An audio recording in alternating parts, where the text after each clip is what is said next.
just want to talk about forgiveness. Now, forgiveness might seem like a soft thing to do, but it is probably one of the most difficult things that we can do, but one of the most powerful things that we can do as well.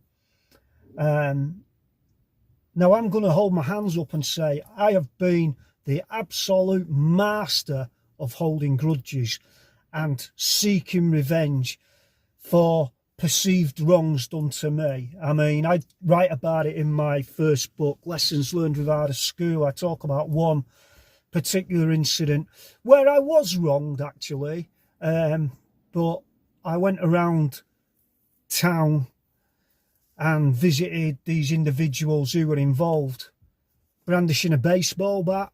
Now, I look back on that and I'm not proud of it, but that's where I was operating at that particular time in my life. I was in my early 20s. I was operating on a very low frequency, and I continued on that low frequency for many, many years. But what I finally discovered, and it's took me many, many decades really to finally get it, the only person that I hurt when I hold grudges and don't let things go is me, because of the caustic effect it has on me internally, on my mind, my body, my soul.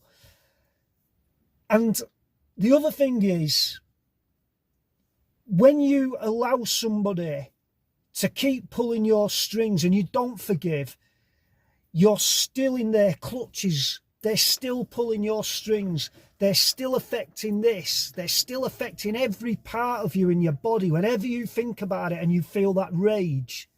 And trust me, even very recently, I have felt such rage and a desire to get retribution, to seek revenge, to seek justice, that had I done what I really wanted to do at that time, it would have had a massive repercussion for me, because what I would have done would have ended up being violent, which would have been bad for him, very bad for him. That's how angry I was. What he did was, absolutely atrocious. I'm not going to talk about it here, but what he did was almost unforgivable. But luckily for him, he was away. So I had time to reflect, to calm down. And as I say, I didn't go to see him because I'd come down by then. But maybe that was the universe, giving me a lesson, seeing how far I'd progressed. Because I would have probably ended up, if not in prison, I would have ended up being dealt with by the courts. So what you've got there is an action and a reaction. So his action could have got that reaction from me, and then my action would have got a reaction from the courts, from society. So I didn't, thankfully. What I do now and what I've done with him is I've not forgiven his action, but I've kind of forgiven him. What I've done is I've handed it over. Some things are too big for us to carry. We try to carry them around with us. They weigh us down. They weigh heavy on us internally, mentally, and we have to hand them over. And that's what I do now. I hand it over to a much higher force than me, and basically karma always wins in the end.